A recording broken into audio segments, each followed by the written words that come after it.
Chouk 107.3 est fier de vous présenter le débat des chefs pour les élections partielles du 23 octobre 2017.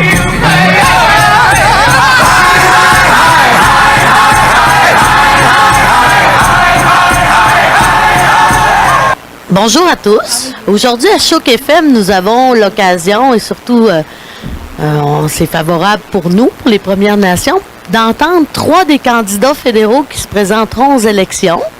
Donc, ici en studio, nous avons M. Rémi Leclerc, M. Marc Maltais et Mme Gisèle Dallaire. Tout à l'heure, ils auront l'occasion de se présenter et de dire pour quel parti ils militent, etc. et quelles sont leurs causes. Pour ce faire, il y aura donc une partie de présentation, 3 questions et la conclusion. Les questions ont été préparées par le Conseil jeunesse de Masteuillache et ils ont voulu savoir des choses bien précises. Alors, comment ça va se dérouler? C'est qu'à chaque partie, nous allons piger un nom et c'est la personne qui commence. Ce ne sera jamais le même et ainsi de suite jusqu'à la 5e partie. Le tout devrait durer environ 1 heure. Alors, pour commencer, nous allons procéder à la partie présentation. Le candidat qui devra commencer aura donc 2 minutes pour se présenter. En gros, il dira qui il est. Il dira ce qu'il voudra. En fait, il est libre, il a le micro. Alors, j'y vais donc avec le premier candidat qui devra se présenter. Et c'est M. Rémi Leclerc. Merci, Mme Potvin. Je tiens à remercier le Conseil des jeunes de l'invitation. C'est fort agréable d'être dans la communauté aujourd'hui. Rémi Leclerc, bien sûr, un gars de Roberval. Ça a commencé par un petit gars de Roberval parce que les premières fois que je suis venu dans la communauté, c'était avec mon père. On venait voir les Olympiades ici en haut sur les terrains où est l'aréna aujourd'hui. Ça fait que tout jeune, je suis venu dans la communauté. Dans le contexte de l'élection fédérale, j'ai travaillé 10 ans avec M. Lebel. J'ai été conseiller municipal à Roberval. J'étais aussi au sein de la MRC et j'ai évolué au sein de la Véloroute des Bleuets, ainsi que plusieurs implications au niveau du hockey mineur en tant que joueur de hockey, en tant que donner les leçons mag. Du temps, il n'y avait pas d'aréna ici à Masteuillache. Donc, les gens de la communauté, on était tous ensemble à l'aréna de Roberval. Fait que j'ai tissé beaucoup de liens dans tous mes apprentissages ici au niveau de la communauté. Et de ce fait, je suis disponible et engagé envers la communauté qui est beaucoup chez nous. J'y viens en motoneige, j'y passe chaque semaine en vélo. Comme j'ai tout le temps dit aux gens de la communauté, les gens sont très courtois et non pas pour toucher une famille en particulier, mais pour dire que chaque fois qu'on est dans la communauté, on est comme chez nous. Fait que je vous remercie encore pour l'accueil et au plaisir de passer cette heure ensemble. Merci. Pour conclure, M. Leclerc, nous aimerions savoir pour quel parti vous vous présentez. Le Parti conservateur du Canada, comme M. Denis Lebel. Merci beaucoup. On enchaîne avec la présentation avec Mme Gisèle Dallaire. Je vous écoute, vous avez 2 minutes pour vous présenter. Kwekazinu, Gisèle Dallaire, Nishinakachen, Almanoutin. Merci au Conseil des jeunes pour la belle invitation cet après-midi. Je me présente, Gisèle Dallaire, je suis candidate pour le NPD dans l'élection partielle au Lac-Saint-Jean. Je suis psychologue industrielle et organisationnelle. J'ai fait mes études à Montréal et par la suite, j'y ai travaillé comme consultante en Ontario, dans les Maritimes et également, évidemment, au Québec pendant une 12aine d'années. Je voulais vraiment revenir en région, ce que j'ai fait en 2004 et j'ai continué ce travail de consultante. D'ailleurs, ici, j'ai eu un mandat pour construction Péribonka dans le temps de la construction du barrage. Alors, en 2009, j'ai eu le dossier de la condition féminine. Et à ce moment-là, j'ai rencontré Marjolaine Étienne. J'avais une conférence à organiser et on l'a faite ici à Alma en collaboration avec Marjolaine. Donc, mes intérêts pour la communauté sont très grands, autant du point de vue politique que par rapport à mon travail.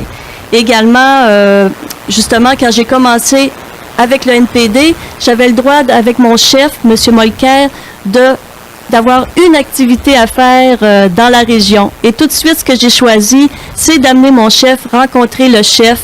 C'était M. Dominique à ce moment-là, en 2015.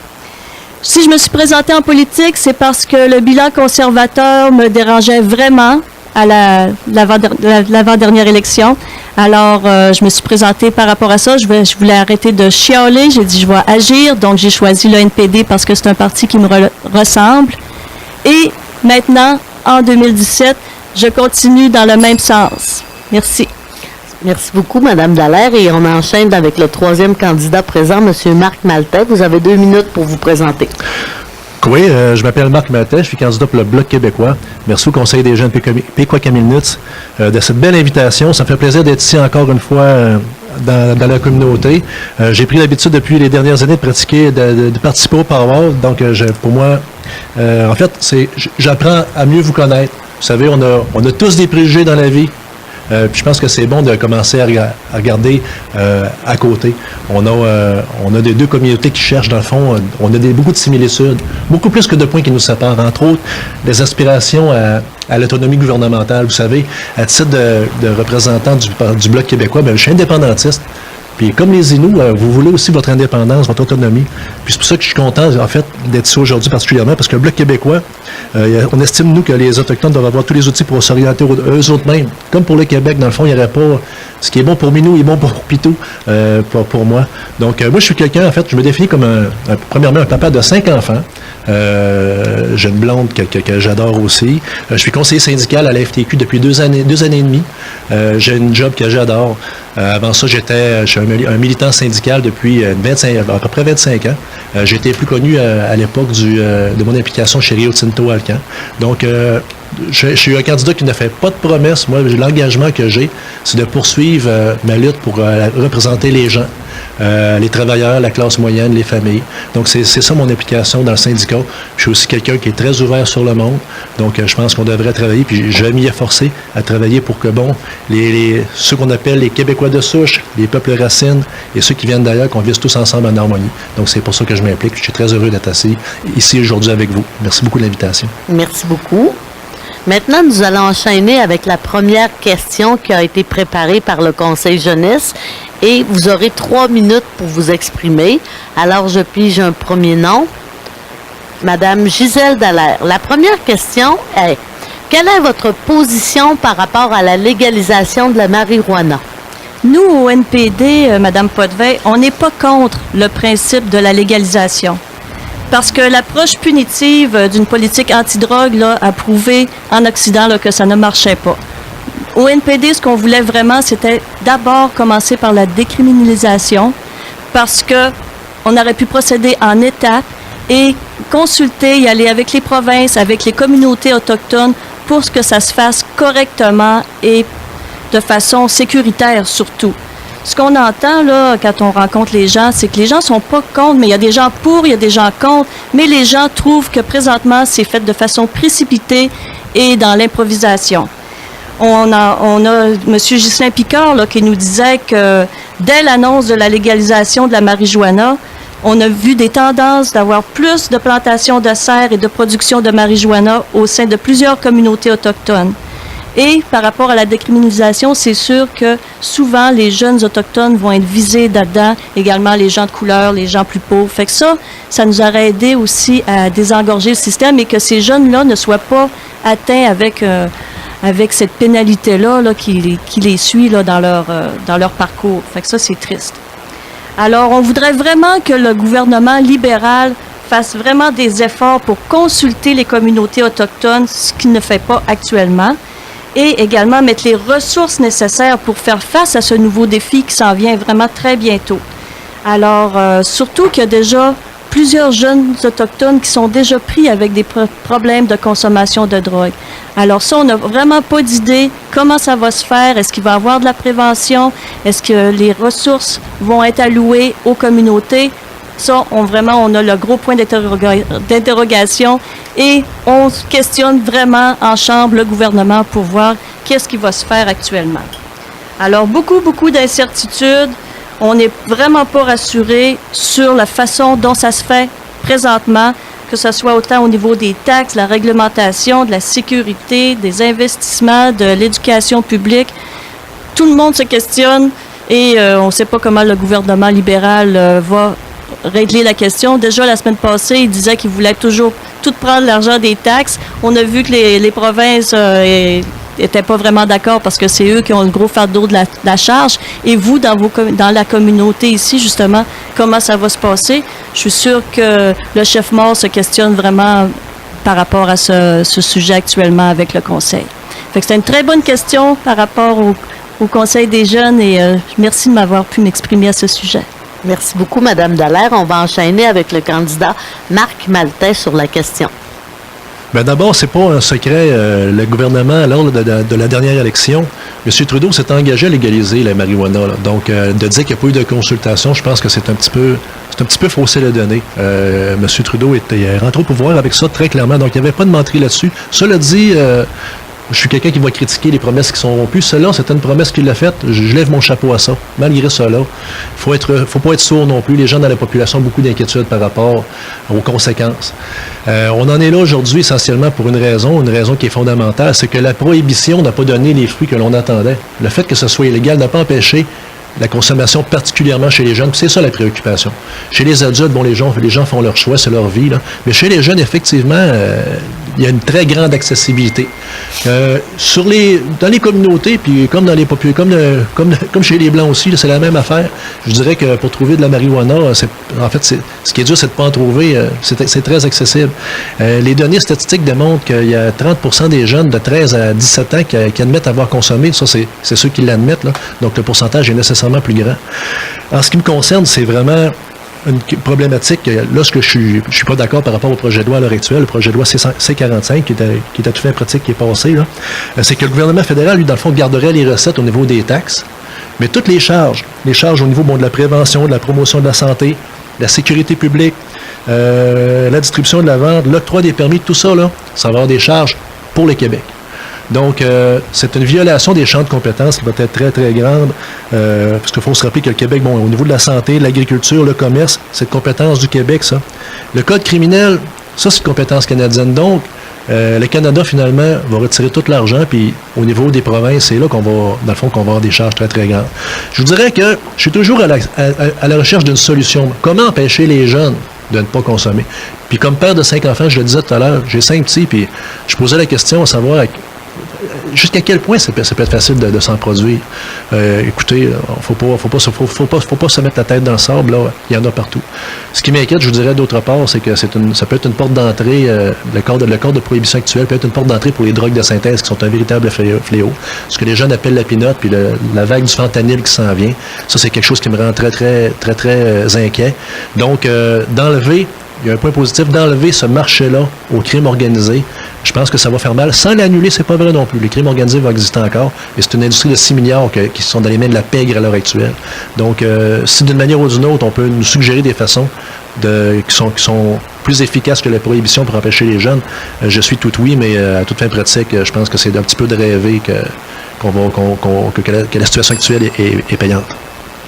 Je vous remercie beaucoup, M. Marc Maltais. On va enchaîner pour cette question sur la marijuana avec M. Rémi Leclerc. Bien sûr, je suis le seul candidat qui est contre la légalisation de la marijuana. Pour quelle raison? Premièrement, je suis un ancien éducateur spécialisé intervenant en toxicomanie pour les centres jeunesse pendant 33 ans. 33 ans de travail auprès des jeunes, ici, dans la communauté, à Roberval, au centre Lachenay, et en toxicomanie au niveau du lac Saint-Jean. Ça fait toute qu'une expérience. Et quand j'étais éducateur, il y avait des jeunes qui consommaient. Au début des années 90, j'ai été suivre un certificat en toxicomanie. Mais au début des années 90, quand j'ai suivi mon cours de pharmacologie, il n'était pas question, on ne savait pas, la science n'était pas rendue là, on ne savait pas quels impacts que ça avait sur le cerveau. On pensait que ça gelait un peu, puis que le lendemain, tout allait bien, puis c'est pas trop grave, mais je sois plus vieux, 18, 19, 20 ans, mais j'en prenne plus, tout va bien aller. Mais non, ce qu'on apprend, c'est que ça détruit des secteurs du cerveau jusqu'à 25 ans. Là, on est rendu ailleurs. Puis j'ai suivi aussi mon certificat en santé mentale, puis on n'avait pas plus entendu parler. Fait que là, on est vraiment dans une autre loge. 100% des consommateurs de cocaïne, d'héroïne, de fentanyl ont commencé par le cannabis. Le cannabis d'aujourd'hui qui est disponible est 10 à 20 fois plus fort qu'il l'était des années 60 et 70. On n'y pas à la même place, là. C'est plus le petit pot qui fait rire un peu, puis 10 minutes après, on n'a plus rien. C'est très loin de là. La GRC a dit qu'il faudrait être naïf pour penser que ça allait diminuer au niveau du crime organisé. Le seul pays qui l'a légalisé au monde, le seul pays est l'Uruguay. 3 millions de personnes seulement. Il y a des États qui l'ont légalisé, qui ont bien de la misère avec ça. Il y a des endroits que c'est toléré. Il y a des places que c'est décriminalisé. Mais légaliser un pays du G7, du G20, le premier et le seul. Pourquoi? C'est une promesse électorale. Il aurait mieux de s'occuper de l'accord sur le bois d'œuvre au début de son mandat, quand M. Obama était là comme président. Il ne l'a pas fait. La priorité des libéraux, c'est seulement de se faire réélire. Merci. Je vous remercie beaucoup, M. Leclerc. On va enchaîner avec la troisième partie du débat et une deuxième question. On aimerait savoir quelle est votre position quant à la cause autochtone. Et puis, je vais piger. Rémi Leclerc. Monsieur Rémi Leclerc. Alors donc, quelle est votre position quant à la cause autochtone? Vous avez 3 minutes pour me répondre. Merci. Au niveau de la cause autochtone, je vais parler de ce qui nous rassemble ici. Bien sûr, dans mon passé, comme j'ai dit tantôt, j'étais conseiller municipal à Roberval. Quand j'étais conseiller municipal à Roberval, j'ai eu l'honneur d'être à la MRC et aussi d'être président de la Véloroute des Bleuets. Au niveau de la Véloroute des Bleuets, on a eu des projets avec la coordination. C'est ça qui a amené les projets ici, la piste cyclable, entre la sortie nord de la communauté en allant vers la plage Robertson. Et aussi, on était à regarder au niveau de l'entrée sud, entre Roberval et la voie ferrée de l'entrée sud. J'ai travaillé sur ce dossier pour la communauté. Et aussi, au niveau de la MRC, on a eu une entité qui est la Société d'énergie, qui était formidable. Elle a été formidable parce qu'on était les deux MRC et la communauté Mastuache pour la Société d'énergie, pour les barrages de Val-Albert et de la 11e chute. Ce fut un modèle gagnant, gagnant, gagnant. C'est le genre de modèle qu'il faut faire ensemble. Utiliser nos ressources, nos compétences pour se développer mutuellement. Tout seul, on va plus loin, mais ensemble, on y va plus longtemps. J'ai toujours été un collaborateur. Mes années comme vice-président à Traversée du Lac-Saint-Jean, j'ai organisé plein d'activités avec les jeunes de la communauté via la 50e édition. On avait fait l'arrivée commémorative de Jean Camillot et de Régent Lacourcière avec l'ancien chef, M. Harry Cocknus, et tous les dignitaires de la communauté, canaux des courses, etc., etc. Fait que j'ai toujours travaillé avec la communauté afin de réaliser des choses ensemble. C'est ce que je vais faire étant député, continuer à progresser ensemble, ainsi pour développer nos communautés communes. Merci. Merci beaucoup, M. Leclerc. Le deuxième candidat, M. Marc Maltais, doit s'exprimer maintenant sur la question, c'est-à-dire votre position quant à la cause autochtone. Ben, la mienne est celle du Parti du Bloc québécois, là, qui est le parti que je représente. Nous, on reconnaît les peuples autochtones comme étant des peuples distincts et en droit à leur culture, à leur langue, à leurs coutumes et traditions, ainsi qu'à leur droit de s'orienter aux autres mêmes, autant au niveau du développement que par rapport à votre identité propre. On respecte aussi l'orientation tracée par M. René Lévesque, qui était longtemps au Parti québécois, d'ailleurs un des membres fondateurs, et un ardent défenseur des peuples autochtones, qui a fait du Québec le premier État en Amérique du Nord à reconnaître en son sein les nations autochtones. Donc, le Bloc québécois aussi considère primordial de démontrer aux Autochtones que la souveraineté du Québec ne sera pas sans respecter leurs intérêts et leurs droits fondamentaux, notamment les droits ancestraux qui existent puis qui sont issus des traités de l'article 35 de la Constitution canadienne. La protection aussi des aspects fondamentaux de l'identité collective des peuples autochtones, tout comme la perpétuation de leur langue et de leurs préoccupations légitimes. Le Bloc québécois aussi croit que le fédéral doit, suite au rapport de la Commission Vérité et Réconciliation déposé en 2015, reconnaître le génocide culturel émanant de la politique des pensionnats autochtones, signer la Déclaration des droits des peuples autochtones des Nations unies, puis investir en éducation de concert avec les communautés.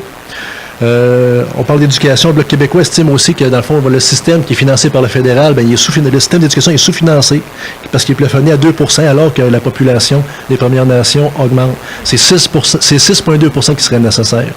Donc, pour nous autres, au niveau du Bloc québécois, je le disais tout à l'heure, on estime que les peuples autochtones devraient avoir le droit et les outils nécessaires de s'orienter aux autres mêmes au niveau du développement. Le Bloc reconnaît aussi que l'autodétermination des peuples autochtones depuis plusieurs années. En fait, en 1993, le manifeste du Forum paritaire québécois autochtone reconnaissait le droit à l'autodétermination comme principe de base des relations entre Québécois et Autochtones. Donc, je pense qu'il y a beaucoup de travail à faire. On voit, le gouvernement libéral qui fait des belles promesses d'investissement, mais essentiellement de leur reconnaître leurs droits au sens de la Déclaration des Nations unies. Ils ne sont pas là du tout. On fait des belles promesses, mais on ne respecte rien. D'ailleurs, j'aimerais souligner l'absence d'un... Il y a un grand absent aussi aujourd'hui, là. Le Parti libéral, je pense qu'il a été de mise qu'il soit présent pour participer à ce débat-là. Donc, je pense que ça démontre bien le respect que M. Hébert peut poser envers la communauté ici. Je trouve ça très, très dommage qu'il ne soit pas. C'est tout. Je vous remercie beaucoup, M. Maltais. Nous allons enchaîner pour finir avec cette question sur la cause autochtone avec Mme Gisèle Dallaire. Oui, merci, Mme Potvin. Je suis tout à fait d'accord avec M. Maltais sur le grand absent ici pour le débat. Alors, nous, au NPD, ce que nous proposons, et c'est actuellement débattu en Chambre des communes à Ottawa, c'est le projet de loi C-262 du député Roméo Saganache, qui est un député CRI de l'Abitibi-Baie-James-Nunavik-EU. Alors, ce projet de loi, ce qu'il offre, c'est une solution aux lacunes du gouvernement envers les Premières Nations, les Inuits et les Métis. Ce projet de loi viendrait harmoniser les lois canadiennes avec la Déclaration des Nations unies sur les droits des peuples autochtones. Avec ce projet de loi, on assurerait le droit à l'autodétermination, le droit d'être autonome et de s'administrer. Également, on assurerait le consentement libre, préalable et éclairé, qui est à la fois un droit, un principe et un processus. Alors, cela permettrait à tous les peuples autochtones du Canada de faire des choix libres et éclairés quant à leur avenir de leurs terres et de leurs ressources. On appelle ça le CLPE, le consentement préalable, libre et préalable et éclairé. Il va pouvoir protéger les droits des peuples autochtones dans leurs négociations et leur pouvoir décisionnel, autant dans leurs activités de développement que leurs activités propres dans la communauté. Alors, nous autres, c'est vraiment ça que l'on débat présentement à Ottawa. C'est vraiment, les Premières Nations sont vraiment très importantes pour nous. C'est des citoyens à part entière, non pas des citoyens de deuxième classe. On le voit présentement avec le gouvernement, les enfants autochtones n'ont pas accès au même niveau de services sociaux. Ça, c'est grave, là. Comparé aux enfants canadiens, le tribunal l'a dit, là. Vraiment, il y a une politique discriminatoire dont vos enfants subissent actuellement. Puis, moi, en tout cas, quand ça touche nos enfants, ça nous fait mal, puis moi, j'ai honte dans ce temps-là. J'ai honte en tant que Canadien qu'on ne traite pas les enfants autochtones sur le même pied d'égalité. Ensuite, le gouvernement libéral dit beaucoup de consultations, mais qu'est-ce qu'il y en est par rapport ils ont approuvé le pipeline, la Kinder Morgan, comme ça, alors qu'il y avait une très grande opposition des Premières Nations en Colombie-Britannique. Alors, on voit beaucoup là, qu'il y a des très belles paroles du gouvernement libéral. Il s'était entendu là, de respecter les 94 appels à la réconciliation, mais où on, tu sais, c'est bien beau de dire oui, c'est ça. On est déçus. Je vous remercie beaucoup, Madame Dallaire. Pour la prochaine question, c'est une question à volet. Et évidemment, plusieurs thématiques auraient pu être abordées. Or, les jeunes en ont dégagé 4. Alors, je vous soumets les thématiques. Ce que vous aurez à faire, encore une fois, pendant 3 minutes, c'est de choisir une thématique et de vous exprimer relativement à la thématique que vous avez choisie. Donc, voici donc les 4 thématiques. D'abord, la Commission sur les femmes assassinées et disparues qui a cours présentement au Canada. Les pensionnats indiens, le sous-financement dans les communautés en éducation et finalement l'emploi chez les jeunes autochtones. Alors je pige Monsieur Rémi Leclerc. Monsieur Leclerc, alors quelle thématique avez-vous choisi et vous vous exprimez 3 minutes sur cette dite thématique. Je choisis l'emploi pour les jeunes autochtones. Bien sûr,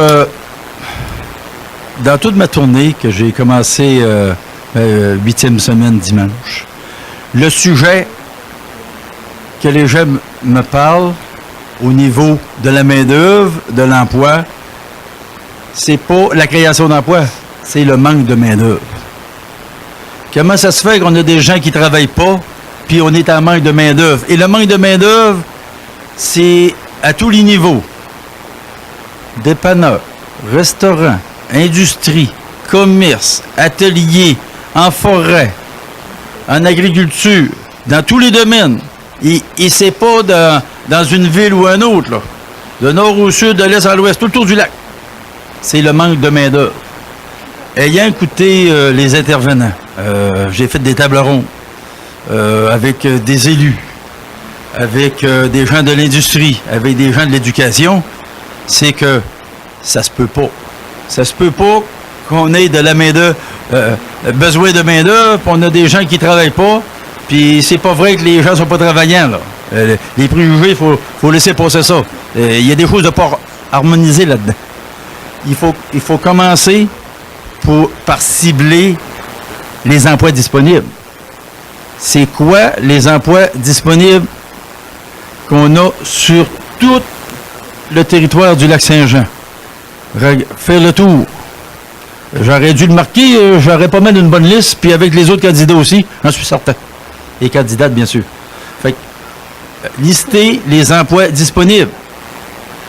Après ça, au niveau de la formation, de l'éducation, il faut que les formations soient adaptées aux emplois disponibles qu'on a à Lac-Saint-Jean. Ça ne donne rien de faire former du monde, qu'on se ramasse qu'après les formations, qu'ils soient en DEP, au collège, à l'université, puis que les gens n'ont pas d'emploi. Puis on les envoie instruire ailleurs, puis ils nous reviennent, j'ai rien, puis moi, là, j'ai un DEC ou un bac, j'irai pas travailler là, c'est pas assez pour moi, etc. Les gens sont pas formés. Fait qu'on a besoin de travailler avec les milieux de formation, on a besoin de travailler au niveau des orienteurs. Quand on a un orienteur parle pas des emplois qui sont disponibles dans nos communautés respectives, ça marche pas. Il faut vraiment qu'il y ait un jumelage au niveau de la formation. Des fois, on se rend compte que ça prend un niveau trop élevé au secondaire pour accéder à des formations, à des stages qui sont vraiment profitables pour combler les emplois. Ça prend tout un arrimage sur le sujet. Merci. Je vous remercie beaucoup, M. Leclerc. Madame Dallaire, je vous rappelle les 4 thématiques abordées par les jeunes, soit la Commission sur les femmes disparues ou assassinées, les pensionnats indiens, le sous-financement dans les communautés en éducation et finalement l'emploi chez les jeunes autochtones. Quelle est votre thématique et que dites-vous pendant 3 minutes? C'est à vous. Merci, Mme Potvin. Les 4 sujets sont vraiment très attrayants. Ça va être difficile. Je voulais quand même dire que par rapport aux jeunes autochtones, oui, il y a de la discrimination présentement pour l'embauche. Puis la NPD reconnaît ça. Quand on dit qu'à Mastoyache, il y a déjà une centaine de jeunes âgés de 18 à 25 ans qui reçoivent de l'aide aux revenus Mais c'est une situation préoccupante là, pour une aussi petite communauté. Puis, moi, c'est sûr que la formation, c'est essentiel. J'ai rencontré des jeunes de Mastoyage qui présentement sont au Collège d'Alma, qui étudient pour devenir des policières. Ils sont vraiment emballés. Il faut vraiment continuer à mettre ça de l'avant, là, ces beaux modèles de jeunes-là qui s'impliquent, qui veulent grandir, qui veulent participer à la vie de leur communauté et en dehors aussi, parce qu'évidemment, il y en a plusieurs qui sont à l'extérieur de la communauté. Fait que ça, c'est vraiment important. Moi, je trouve que c'est important de mettre de l'avant ces modèles de réussite. Oui, on a M. Stanley Volant, mais il est quasiment un dieu tellement qu'il est accompli dans son domaine. On a des madames comme Chantal Harvey, qui est la première comptable associée d'Autochtones qui est dans le Lac-Saint-Jean. Jamais on entend parler de ces gens-là. On a un autre homme qui est chef d'affaires chez Isophore, un homme très dynamique dans les affaires. Fait que ça, mettre de l'avant les modèles pour motiver, parce que c'est sûr, l'éducation, c'est par l'éducation que les communautés autochtones vont pouvoir aller de l'avant, ça c'est sûr, puis avoir des fonds suffisants. Évidemment, il faut qu'il y ait autant d'argent qui soit reçu pour l'éducation que le reste de la population canadienne.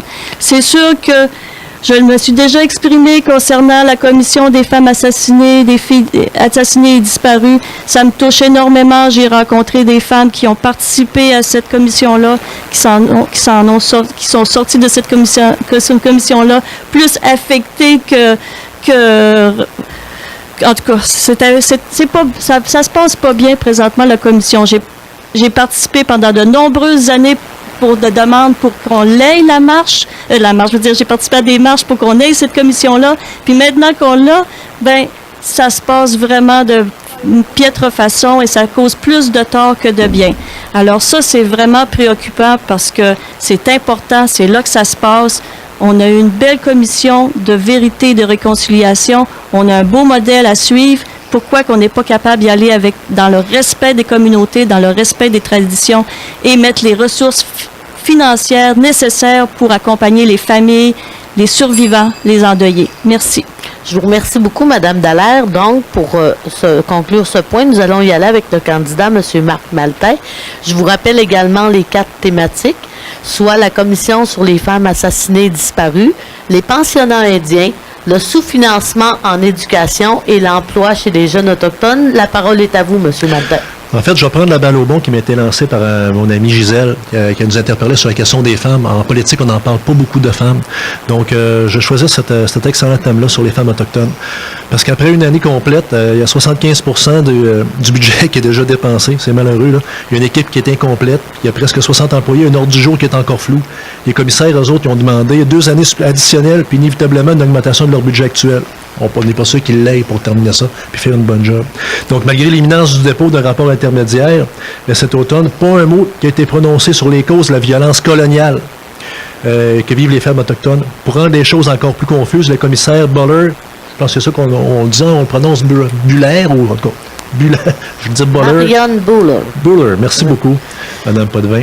Elle laissait sous-entendre que les causes de cette violence-là sont liées aux femmes elles-mêmes. Donc, elles seraient, à quelque part, les artisanes de leur propre malheur. Parce qu'ils vivent dans l'extrême pauvreté, loin des grands centres, puis ils ont accès à une éducation inadéquate. Ça n'a pas rapport. Les raisons sont vraiment coloniales. La violence coloniale, c'est un outil de génocide. Ça, c'est clair. Puis aujourd'hui, les femmes autochtones courent 5 fois plus de risques. Ça, c'est aberrant. 5 fois plus de risques d'être victimes d'une mort violente que les autres femmes au Canada. Quand on parle d'inéquité, là, ça, c'en est une des plus patentes. La violence coloniale, c'est un dispositif d'anéantissement d'un groupe en particulier. Ça se démarque par des caractéristiques culturelles, physiologiques différentes. Le racisme, là, c'est encore le principal véhicule de cette violence-là. Encore aujourd'hui, malgré toutes les années, on est en 2017, puis des fois on a l'impression de ne pas avancer. Ce type de violence-là qui vise les femmes autochtones, c'est parce qu'elles sont autochtones. C'est ça la raison. C'est pas parce qu'elles vivent dans la pauvreté. Il faut nommer les vraies choses. C'est du racisme. Qu'elles habitent loin des services ou bien qu'elles soient moins éduquées que la moyenne des femmes, mais ça n'a rien à voir. Bien au contraire, la violence coloniale, c'est la raison principale derrière l'extrême pauvreté des communautés et la difficulté d'avoir accès à des établissements scolaires puis des soins d'urgence. Encore aujourd'hui. Jusqu'à maintenant, il y a plusieurs irrégularités qui ont été dénoncées par les familles, les élus, les experts, même les médias. Puis dans le cas, les médias, c'est rare qu'on en parle à cause des Autochtones, premièrement. Là, dans le cas, même là, c'est dénoncé. Donc, il faut mentionner notamment que la démission médiatisée de celles qui ont posé... Il y a eu des démissions par rapport au comité, puis qui ont été annoncées dans les médias, puis il y en a d'autres qui ont été passées sous silence par le manque de transparence, les problèmes internes au sein de la commission, l'indépendance des commissaires maintes fois soulevée au plan du travail encore flou après 1 an. Donc, je suis très inquiet de ce qui va arriver avec cette commission d'enquête-là, qui était partie quand même avec des très bonnes intentions, mais les conclusions, j'ai l'impression que ça va finir en pétard mouillé, c'est bien de valeur, puis on n'aura pas réussi à régler justement des causes fondamentales. Il faudrait premièrement commencer par reconnaître ce qui est la réalité, là. On parle de racisme. Pour la dernière partie du débat, merci beaucoup, M. Maltais. Je vais demander à M. Chambre de piger le premier nom. Et la question est simple, en fait, c'est la conclusion et nous aimerions que les candidats répondent à la question pourquoi pensez-vous que vous seriez le meilleur candidat pour les Premières Nations? Et M. Chambre a pigé M. Rémi Leclerc, donc vous êtes chanceux, monsieur. C'est toujours vous qui pigez en premier. Alors, c'est vous qui commencez. Vous avez 3 minutes pour nous dire pourquoi vous seriez le meilleur candidat pour les Premières Nations. Merci beaucoup. Rémi Leclerc a passé sa vie tout près de la communauté. Il a passé sa vie à collaborer avec la communauté. J'offre mes services afin de continuer. Et j'offre mes services dans toutes les sphères d'activité que je peux connaître.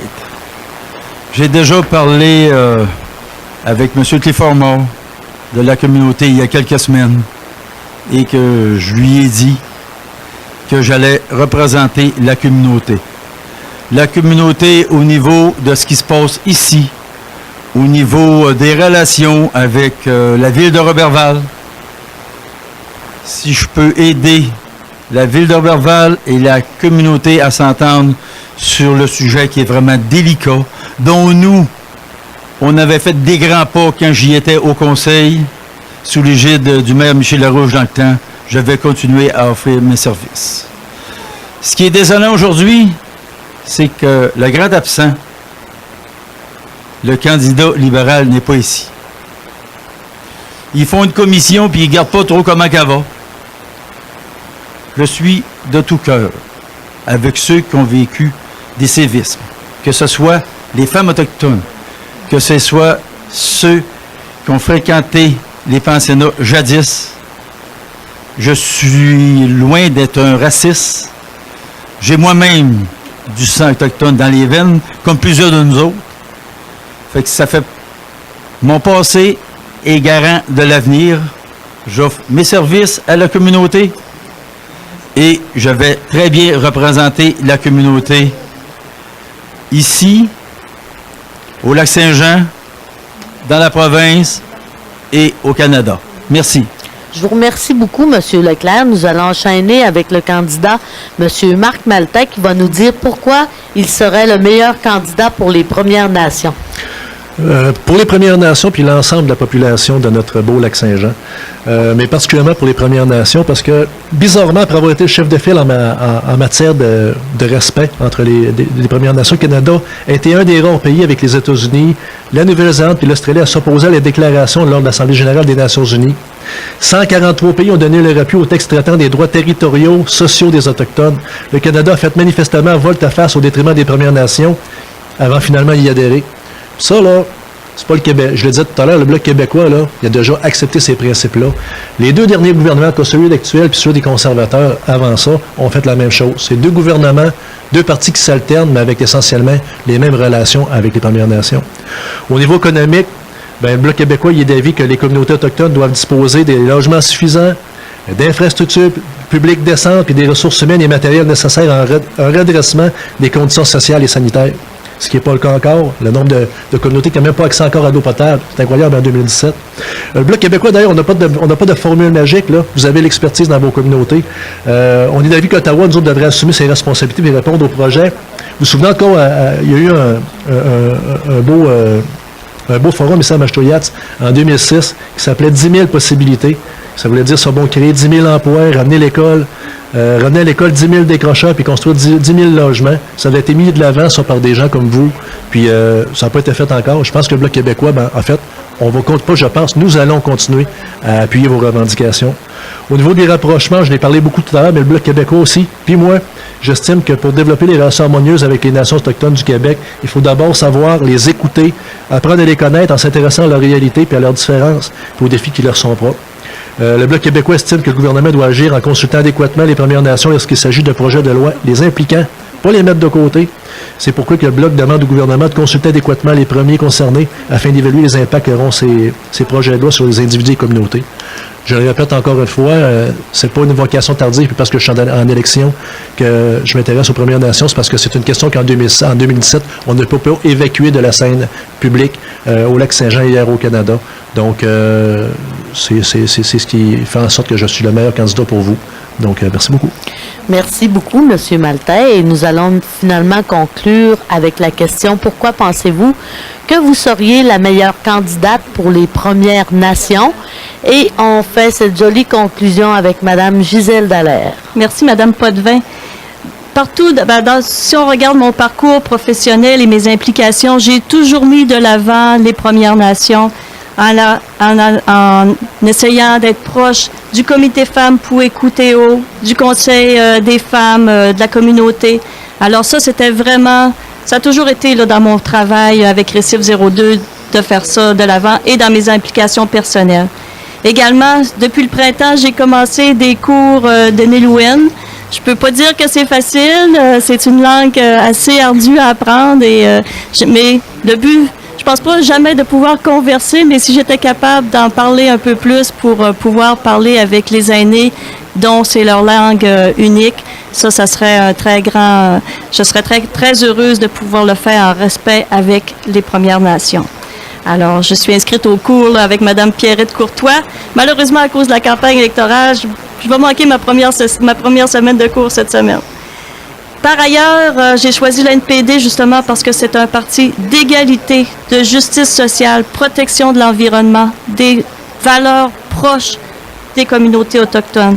Pour ma campagne électorale, cette dernière, je fais une campagne éco-responsable, donc je ne vais pas juste parler pour l'environnement, mais moi-même, je fais attention à réduire mes déchets, ma consommation d'essence, puis à la fin, on va la rembourser avec de la plantation d'arbres. Alors, c'est important pour moi de pas juste de parler, mais d'agir pour l'environnement. J'ai rencontré le chef mort dès son élection au printemps. Je lui ai demandé, chef, qu'est-ce que je peux faire justement par rapport à la réconciliation? Et lui, il m'avait suggéré, il dit, viens, il va avoir la rencontre au mois de juillet là, avec les survivants des pensionnats. Donc, j'ai tout fait pour essayer de participer à ça. Finalement, je suis venue sur place à Mastouillache et avec Julie Girard me donné ma trousse et j'ai pu rencontrer les survivants, parler avec eux et essayer de comprendre tout le mal qu'ils avaient vécu parce que et d'essayer de voir qu'est-ce qu'on peut faire comme solution. Je voudrais vraiment qu'on puisse travailler à la réconciliation parce que c'est grave qu'est-ce qui s'est passé pour ces gens-là et pour toute la communauté. Ce qu'on a appris à ce moment-là, c'est que ça touchait 7 générations. Alors, les générations avant, les générations suivantes. Fait que si on fait rien maintenant, ça va être 8, 9, on veut pas, faut que ça l'arrête. Et moi, je serai là pour vous aider dans ce cheminement et en tant que moi-même aussi parce que on était partie prenante. Alors, merci beaucoup pour ce beau débat et Chinesh Kumitno. Merci beaucoup au nom du Conseil des jeunes des Piekwagamilnuts et je tiens à les nommer ces jeunes. Donc, comme chef, il y a Joanie Gill, comme vice-chef, il y a Chante Dominique et les membres conseillers sont Raphaël Langevin, Frédéric Tremblay, Kevin Duchesne et Mikunish Awashish. Maintenant, évidemment, si ce débat a eu lieu, c'est pour vous inciter fortement à aller voter le 23 octobre, c'est important. Quand on vote pas, on se condamne au silence. Du moins, un silence moral. Parce que ceux qui chiolent puis ils sont pas allés voter, selon moi, ils n'ont pas le droit de chialer. Est-ce que j'ai raison? Oui, bon. Alors, le 23 octobre, le centre de votation aura lieu au centre Amishkwish sur la rue Wapakali. Les gens peuvent aller voter toute la journée pour l'un des 5 candidats. Or, il y a eu 3 candidats présents que nous remercions sincèrement, soit M. Rémi Leclerc du Parti conservateur, M. Marc Maltais du Bloc québécois Merci beaucoup. et Mme Gisèle Dallaire du Parti NPD. Merci. Vous êtes très aimable d'être passé ici dans la communauté et on l'apprécie grandement. Maintenant, pour conclure, vous savez que la radio Choc FM a une page Facebook et nous vous invitons à écrire vos commentaires. Peu importe le commentaire. Moi, je voterai pour celui-ci ou celle-là et puis pourquoi et puis les idées que vous avez aimées ou moins aimées. Et je crois que vos commentaires aideront grandement les candidats à peut-être ajuster le tir ou à dire, bon, ben j'ai bien fait de le dire. Alors, au nom de tous les membres du Conseil... Chouk 107.3 est fier de vous présenter le débat des chefs pour les élections partielles du 23 octobre 2017.